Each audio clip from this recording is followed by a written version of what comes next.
first light of dawn spills across the horizon like molten gold. The African savannah, vast and endless, awakens beneath a canvas of amber skies and gentle wind. A world ancient and untamed rises once more, its breath slow, its heart beat. Through every blade of grass and whispering tree, the grasslands stretch far and wide, a living ocean of motion. Herds of impala flicker like shadows through the thickets, their ears twitching at the faintest rustle. Wildebeests grunt softly as they gather near the watering hole, and zebras shake off the night stillness. Birds call to one another, stitching the sky with song.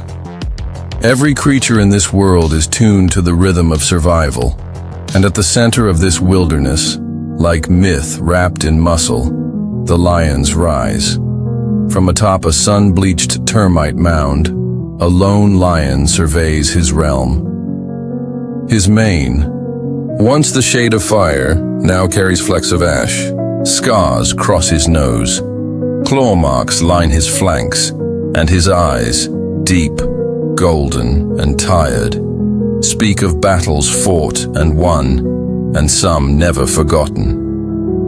This is Kwanzaa, the first, the pride's patriarch, the monarch of this corner of the plains. For over 6 seasons, his rule was forged in the fire of combat, etched with sacrifice. He arrived here as a young rogue with nothing but hunger in his belly and fury in his heart. Over time, he defeated rivals, claimed lionesses, and brought order to a land haunted by instability. But time in the wild is unkind. The plains whisper of change, and Kwanzaa knows. The roar of youth now echoes beyond the horizon. Below the mound, his pride sprawls lazily beneath the shade of a sausage tree. The lionesses, sleek and scarred, lick their cubs clean and rest their heads on one another's backs. They are the true huntresses of this land, born of bone and blood and silent. Cunning, among them is Nyota, a veteran of the savannah. Her eyes are fierce, her instincts sharp. Once Kwanzaa's most trusted mate, she now watches him with quiet concern. She senses what he does not say. Then there are the cubs, 6 of them, all under a year old. They tumble, pounce, and swat at butterflies that drift lazily through the air. The youngest cub, Mosi, mimics a roar no louder than a growl. The older ones wrestle over a stick, pretending to fight over a kill.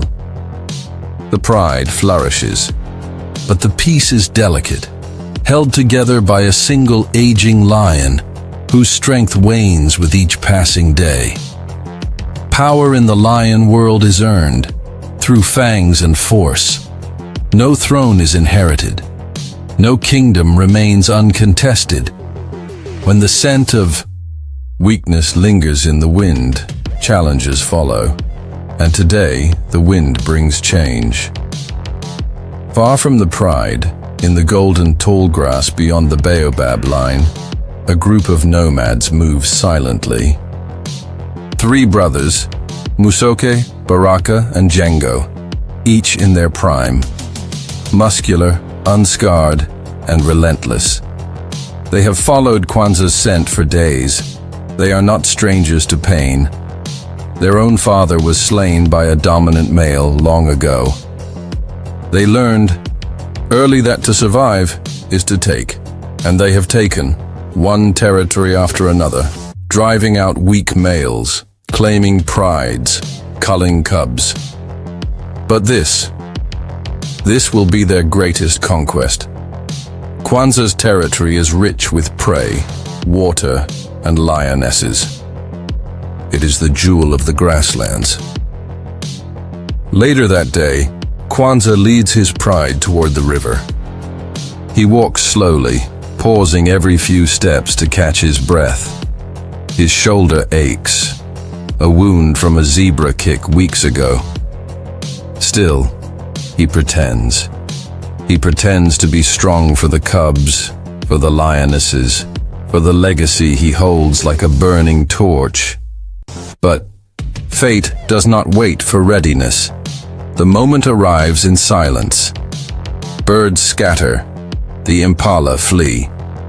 A hush falls over the land, and then 3 shapes rise from the tall grass. The brothers.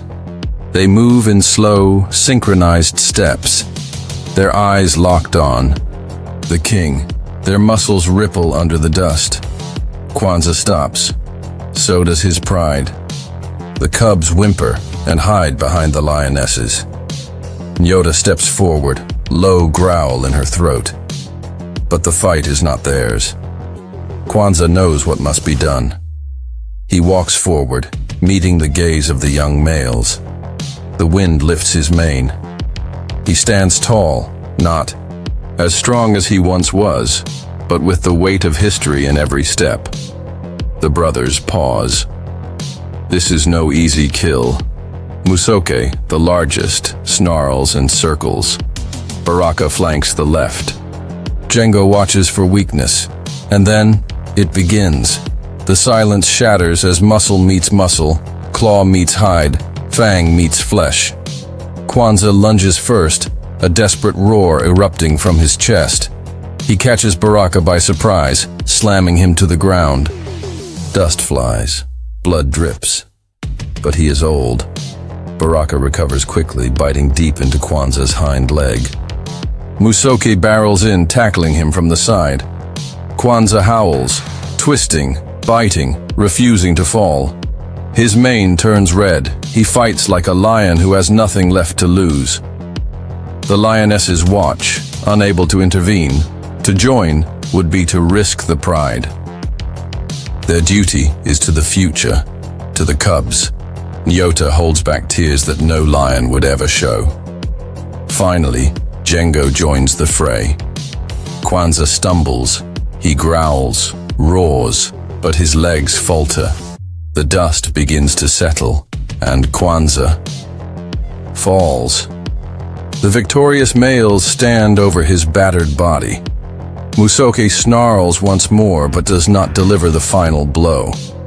Kwanzaa is broken. The message is clear. The territory is no longer his. The brothers turn to the pride. The lionesses stand frozen. The cubs cower behind them. Musoke steps forward, inspecting the females. He growls softly, asserting dominance. And Nyota, proud, loyal Nyota, lowers her head. The pride submits. Kwanzaa limps into the bush alone, each step heavy, each breath sharp. He will not go far. Lions do not recover from such defeats. His reign is over. But he has one gift left to give: time. Time for the lionesses to protect the cubs. Time for Mosi to remember his father's roar. The wild moves. On by sunset, the savannah is quiet again. Hyenas laugh in the distance. Elephants wade through. A river of dusk. The stars begin to bloom, and somewhere beyond the acacias, an old lion lays beneath a tree, eyes toward the sky, mane rustling in the evening wind. His story is nearly over, but the wild is far from done. A new chapter begins, and the roar still echoes. The dust has settled, but the savannah holds its breath. The day after the battle dawns without fanfare. No triumphant cries, no mourning wails, only silence and the low hum of insects in the warming air. Yet the heart of the land beats differently. Now, a new rhythm pulses through the golden grass, one born of disruption and ambition. The brothers, Musoke, Baraka, and Django, stand where Kwanzaa once stood. They are young, proud, and draped in the glory of conquest. But rulership in the wild does not begin with celebration. It begins with fire. a kingdom in transition. The pride watches from a cautious distance.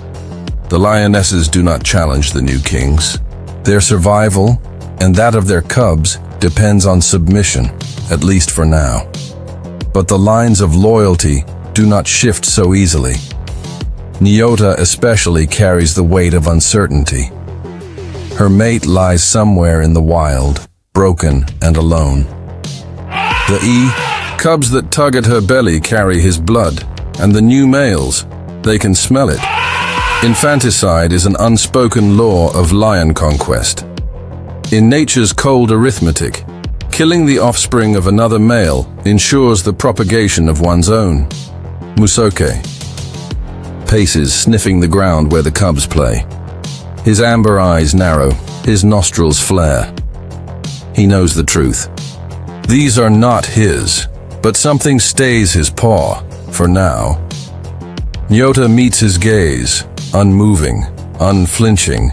There is defiance in her eyes. The brotherhood, the three males are a unit, bound not just by blood, but by shared purpose. Each plays a role. Mosi, the largest, is the leader, strong, decisive, unrelenting. He leads with instinct, sharpened by hardship. Every movement, every growl carries authority. Baraka is the thinker. Cautious, observant, precise. He watches the lionesses not as trophies, but as players on a board. He studies Nyota closely, sensing her influence. Django, the youngest, is impulsive. His muscles are untested, his temper hot. He wants to prove himself, to tear away the past and etch his own legend in the sands. He circles the cubs with a hunger in his eyes that is not for food. Together, they are strong. But unity in power is a fragile thing. The heir in hiding Mosi, the youngest cub, hides beneath the roots of a tree. He does not understand all that has happened, but he knows his father is gone. The scent of fear clings to his small body. Above him, his mother, Nyota, rests with half-closed eyes. But she does not sleep. Her ears twitch at every sound. Her muscles stay tense, coiled like a spring. The other lionesses mirror her. They form a silent wall around the cubs, positioning their bodies as shields. They do not speak, for lions use no words. But their silence is a bond, a pact to hold the line. For now, the brothers do not strike. Mosi is testing them, testing the pride, testing the land, testing the wind. His patience is not weakness, it is strategy. But the lionesses know the moment will come. The first kill 3. Days pass. On the fourth morning, hunger gnaws at the pride. The lionesses rise before dawn, slipping into the golden grasses like shadows. They move with the precision of predators honed by hardship. Baraka watches from afar, studying them not for mistrust, but admiration. They find a herd of impala near the watering hole. Nyota leads the flanking maneuver. Another lioness, Xena, bursts. Forward too soon. The herd bolts. Dust clouds the sky. Chaos erupts. But Nyota holds steady. With a final sprint and a devastating pounce, she brings down a young female impala. Her jaws close tight around its throat. The herd disappears. The struggle ends. She has fed her pride, and she has made a statement. When they return to the pride site, the brothers come forward. Django is first to feast, tugging meat with greed. Mosi eats in silence, his mind elsewhere. Baraka approaches Nyota. Their eyes meet, and something shifts. King without a kingdom, far from the pride, beneath the gnarled branches of a fever tree, Kwanzaa breathes shallowly.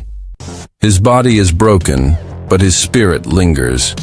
He drinks from a muddy pool, wincing with every movement. Hyenas trail him at a distance, their laughter echoing through the hills. Vultures circle overhead. Every day is borrowed time, but lions do not. Mourn, Kwanzaa's final act is not of defeat, but defiance. He limps toward a kopje, an ancient outcrop that has stood through centuries of dust and drought. He lays his body atop the rocks and watches the land he once ruled. He roars. It is faint, but it carries. For Mosi hears it, faint on the wind, and his ears twitch toward the sound. Tension in the ranks back at the pride, Django's impatience grows. He wants to assert dominance, not just over the lionesses but over his brothers. He circles Nyota one evening, growling low, his tail flicking with irritation. The cubs shrink behind their mothers. Nyota stands firm. So do the others. Musoke sees. So does Baraka. Later that night, Django challenges Baraka over a scrap of meat. A fight erupts. Roars tear through the stillness. Dust kicks up. Teeth clash. Blood spills. Musoke breaks it up, slamming both to the ground with a single swipe. His eyes flash with anger, directed not just at Django, but at what this pride could become if ego consumes them all. He does not speak, but his message is heard. Django slinks away. The lionesses watch in silence. The decision a week passes. Still, the cubs live. But Mosoki knows their survival weakens his rule. Every day they live is a reminder of the lion he dethroned. Other nomads may sense this weakness and come. Another coalition, another challenge. He must decide. He walks the plains alone that evening, through grass touched with fire by the setting sun. He remembers his own cubhood, how his father was killed by lions just like him, how he and his brothers survived by hiding, scrounging, enduring, how their mother died defending them. He stops, listens. The wind carries the laughter of hyenas and the distant echo of thunder. He returns to the pride and makes his choice. Blood and mercy morning arrives with dread. The lionesses gather, eyes sharp. They sense what's coming. Django approaches the cubs first. He growls low and snaps his jaws. The cubs back away, crying out. One of the older lionesses intervenes, Xena, and Django lashes at her. She yelps, blood on her flank. Nyota steps in. She stands before Mosi, unmoving, and then Musoki arrives. He growls, not at the cubs, but at Django. A pause. Then Musoki strikes. His paw slams into Django's face, toppling him sideways. The message is clear. No more. Not today. Django snarls, but retreats. Baraka walks beside Musoke. The pride stands still. For now, the cubs live. The lionesses exhale. But they know this mercy has a price. And it may not last. The roar returns. That night, a roar rolls over the hills. Deep, hoarse, lonely, the pride hears it. Kwanzaa's last breath in lion tongue. Nyota looks to the stars. She does not cry. She does not move. But deep within her, something hardens. Legacy is not just in survival. It is in resistance. And though the old king is gone, a cub still remembers. The stars dim. The savannah breathes. And time, relentless and quiet, keeps moving forward. The pride, once shaken by the roar of conflict and the shadow of death, now exists in uneasy stillness. The air hums with the memory of what has passed. and the uncertainty of what lies ahead. A fragile peace reigns, but beneath it runs a quiet current of tension between lion and lioness, brother and brother, blood and power. In this chapter, the legacy of the fallen king is no longer just a memory, it becomes a test. Mosi, once hidden beneath tree roots and shadows, now walks under the sun. Still small, still vulnerable, but bolder now. He plays with his siblings among the termite mounds, pouncing at grasshoppers and chasing butterflies. But his eyes carry a knowing beyond his months. The innocence of cubhood, once pure, is now tinted with memory. At night, when the winds whisper through the trees, he stares toward the rocky outcrop where his father roared his last. The other cubs sleep. Mosi stays awake, watching, listening, waiting. Nyota watches him too. She sees Kwanzaa in his stride, in the way he holds his head, and she knows this cub is different. This is not just her son, this is a future. Not all eyes on Mosi are warm. Django seethes. He stalks the edges of the Ya. Pride, always restless, always watching. His mane grows thicker, but his heart grows heavier.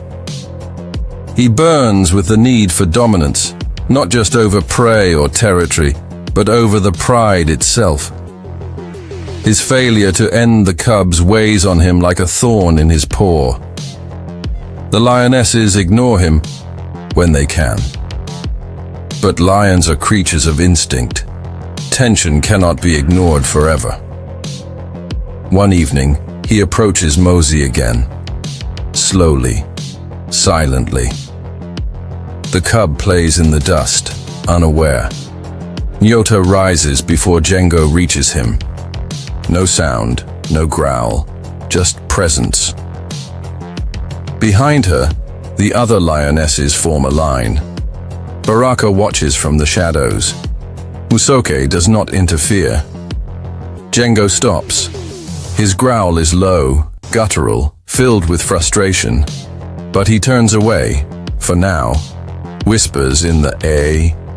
Wind elsewhere, across the far stretches of the savannah, two unfamiliar lions pause at a watering hole.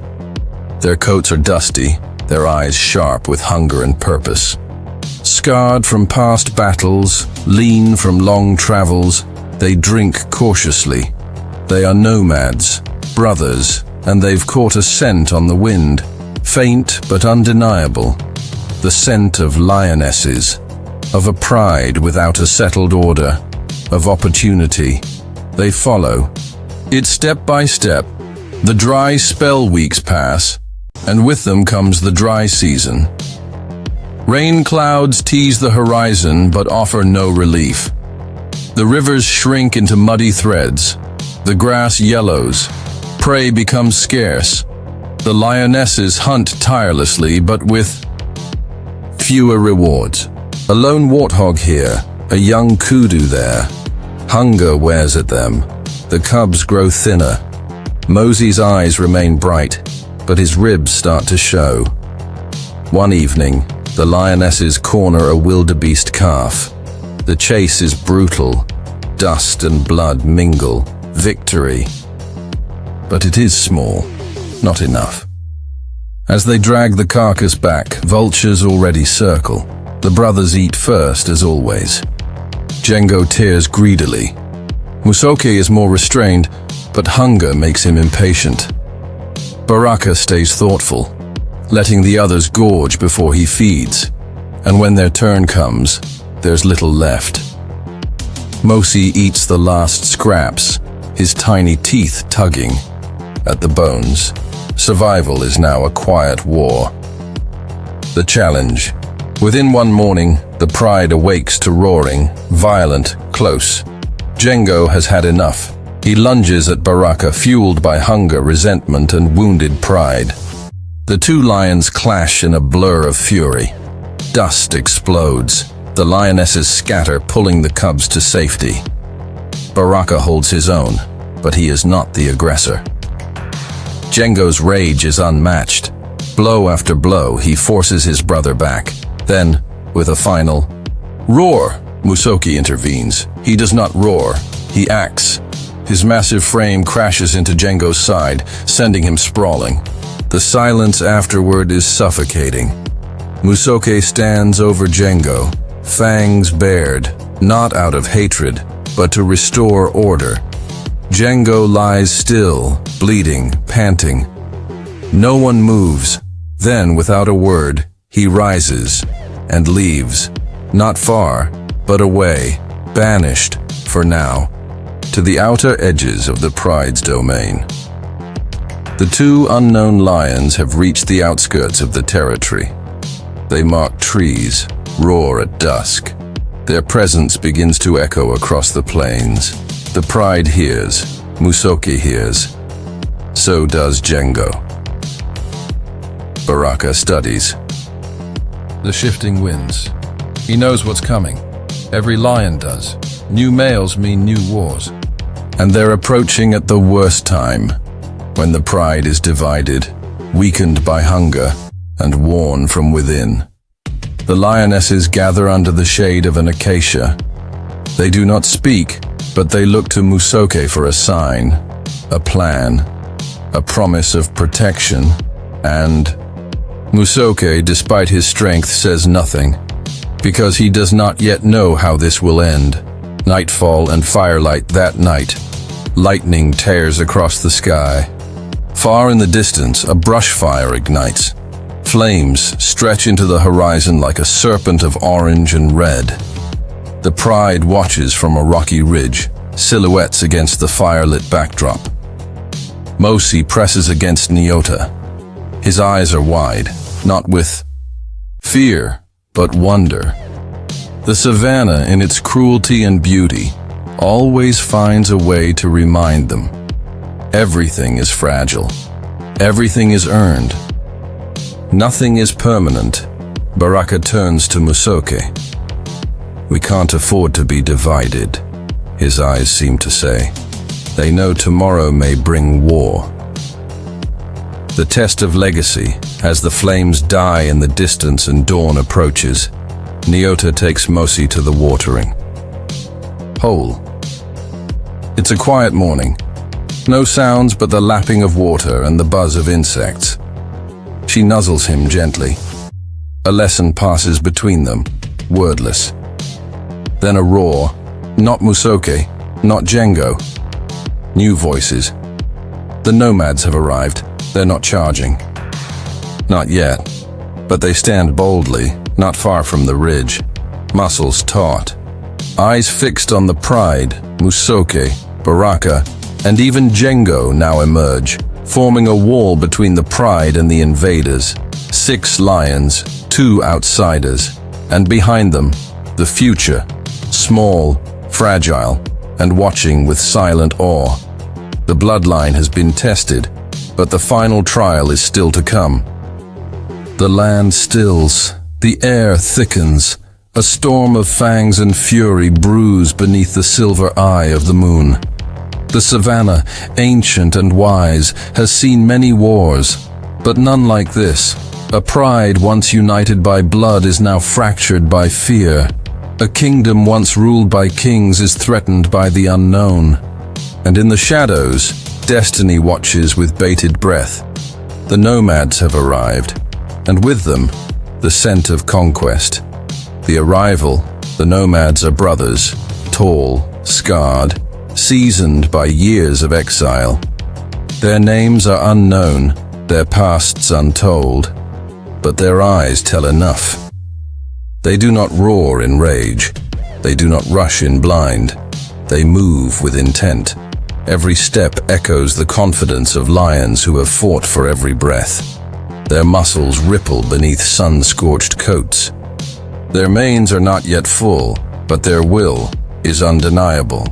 They pause at the pride's boundary line, marked by scent and memory, and then one roars. It shatters the morning silence. A challenge, A declaration. The call to arms. The pride gathers. Baraka, noble and thoughtful, steps forward. Musoke, massive and bold, joins him. Even Django, though disgraced, circles to their side. Three brothers, wounded by rivalry, now bound by necessity. They do not speak. They only look at one another. A shared understanding. Whatever came before no longer matters. Now they must defend everything. The lionesses stay back, forming a protective crescent around the cubs. Nyota stands at the center, Mosi tucked beside her, trembling. Not in fear, but in the thrill of what he knows is history. This is the battle his father once fought. This is the moment every lion must face. Without warning, the younger of the nomads lunges, dust erupts, muscles collide, roars thunder. Baraka meets him head-on.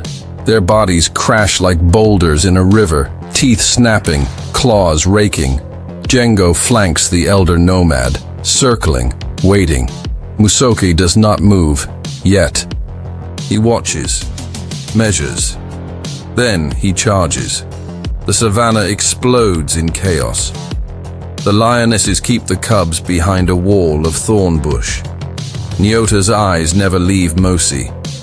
She remembers Kwanzaa, how he fell, how he fought. She whispers to her son without words. Survive, remember, become. The fury of the forgotten Baraka is bleeding. His right flank is torn open, but he doesn't retreat. He fights not for pride, but for peace. For the unity they once had. For the future that watches from the shadows.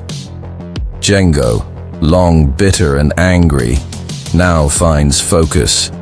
He roars with a fury never seen before, striking with deadly precision. He is not fighting for dominance now, he is fighting for belonging. Musoke, the anchor, becomes the storm.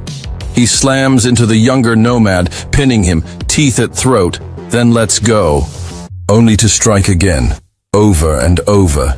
The invaders hold their ground, but they bleed. The watching eyes, from the ridge, Mosi watches. He sees his uncles, three forces of nature. He sees the invaders, unshaken, relentless. He sees the cost of power, the price of being king, and he does not look away. The sun begins to fall. The younger nomad falters. Baraka catches him with a shoulder charge, sending him crashing into a termite mound. Dust blinds him. Django leaps in, snapping at his hind leg. A crack. A cry. The nomad stumbles, roaring in pain. The older brother sees it, and something shifts. He does not retreat, but his eyes flick toward the horizon. A calculation, a choice. Night descends, darkness wraps the savannah in silence. The battle pauses. Both sides, panting, bleeding, stare across a line of broken grass and bloodied earth. Then, in the darkness, the nomads turn. They do not run, they retreat, pride intact. But the war lost, for now, the eye. Baraka collapses under a fever tree. Nyota rushes to his side, licking his wounds, whispering comfort in every gesture. Musoke sits atop the ridge, watching the stars. Django walks to the edge of the pride, alone again, but this time, no longer banished. His scars speak for him now, the sight. Lionesses begin to move among the fallen, tending to the wounded. The cubs emerge, eyes wide. Mosi walks to Baraka. He presses his forehead to his uncle's mane, a gesture of thanks, of understanding, of inheritance. Legacy forged in battle, the pride has survived, but survival is never free. Blood was spilled, bonds were reforged, and something deeper than territory was protected. The soul of the pride, its future. As dawn creeps over the horizon, casting golden light over the battered warriors, one thing becomes clear. The savannah does not mourn the fallen or crown the victors. It simply remembers. And in that memory, Mosi takes his first step toward becoming what he was always meant to be. Not just a lion, but a legend. Time passes. Wounds heal. The roar that once echoed in mourning now begins to rise anew, from the heart of a cub, born of kings, carved by survival. In the golden silence of a savannah reborn, the scars of battle linger in the grass. Trees sway gently with the wind, carrying stories of blood and brotherhood. And beneath the shade of a lone baobab, a new era stirs. Baraka's wounds festered through many nights, but the lionesses tended to him. Day by day, his breath steadied. He limps now, but holds his head high. Musoke, ever silent, has become the unspoken guardian of the pride. He roams the borders tirelessly, his paws covering more ground than ever before. There is no enemy now, but he patrols as though the wind itself might turn hostile. Django keeps to himself, but his eyes are different, less angry, more present. He watches the cubs. He does not snarl when they come near. Sometimes he even lets them tug at his tail before pretending to roar. But one lion is changing. Mosi's transformation. Mosi no longer lingers behind the others. His body has grown leaner, more agile. His legs stretch longer beneath him each sunrise, and his face, once rounded with youth, now carries the first shadows of a coming mane. He mimics Baraka's posture, imitates Musoke's stalk. He trains in silence, chasing insects with precision, crouching low in tall grass as the lionesses hunt. Nyota watches with both pride and unease. Mosi is no longer just a cub. He is preparing. The scarred plains return to life reign finally comes. Slow, at first, then relentless. The skies burst open, and the earth drinks greedily. The rivers swell. Patches of green emerge from the dust. The wildebeest return. The impala leap once again through the tall grass. With the prey returns promise. The boar. Pride grows stronger. Cubs gain weight. Bellies are full, and the land sings again. But nature is not kind. It is simply balanced. Where life returns, so too does competition. The jackals and the crocodile, in one hunt, the lionesses bring down a zebra. As they feast, jackals circle, yapping and snapping. Django gives chase, scattering them. But as the pride feeds, a different danger appears. Down by the river, a cub, Mosi's younger cousin, wanders too close to the muddy bank. A flash, a scream. Water explodes. Musoke reacts first. He charges, roaring like thunder, leaping into the shallows. He bites, pulls, claws. The croc releases. The cub escapes. Musoke is left with a gash down his leg. But the message is clear. The savannah does not pause, not for fear, not for kings. One twilight beneath a lavender sky, the pride gathers atop the rocky ridge. They do not speak. They rest, breathe, feel. And then, from behind them, a sound, not a cry, not a whimper, a roar. It cracks the silence like lightning. The pride turns. Mosi stands at the peak of the rocks. His tiny mane flutters in the wind. He roars again, not loud, but clear.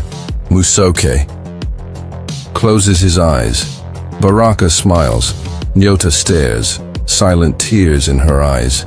In that moment, The ghost of Kwanzaa roars again through the chest of his son. The savannah listens and accepts.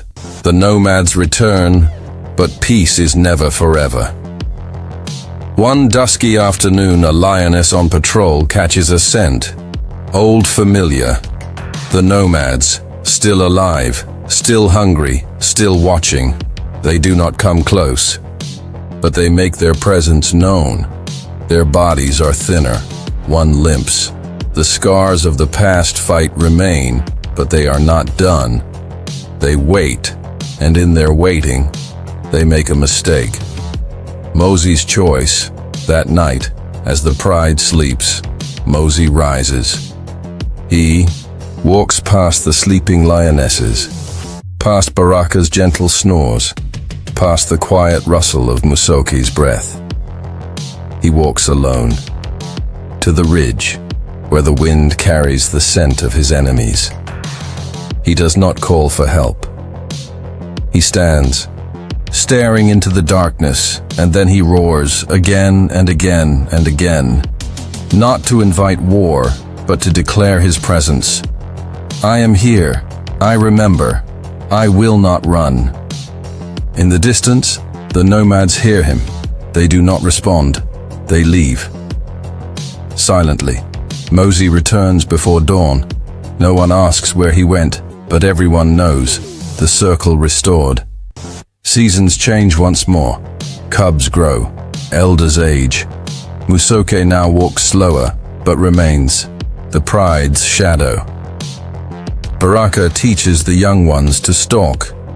Jengo surprisingly becomes a favorite among the cubs, his gruffness softened by time. And Mosi, now tall, now strong, now wise beyond his years, he leads without demanding. He protects without controlling, and when he roars, the pride rises with him. One morning, he stands beside his mother. They look out over the lands Kwanzaa once ruled, and Nyota speaks. For the first time in many moons, your father would be proud. Mosi does not answer. He only steps forward and roars. The roar of the wild. The savannah is eternal. It devours the weak, tests the worthy, rewards the brave. But in its silence, it also remembers. It remembers the kings who fell, the cubs who rose, the blood spilled for territory, for survival, for legacy. And it remembers this, that once a lion named Kwanzaa roared into the dusk, defiant and alone, that his son, Mosi, rose from cub to king, through loss, through war, through fire, and that in the wild only one truth matters: to live is to roar.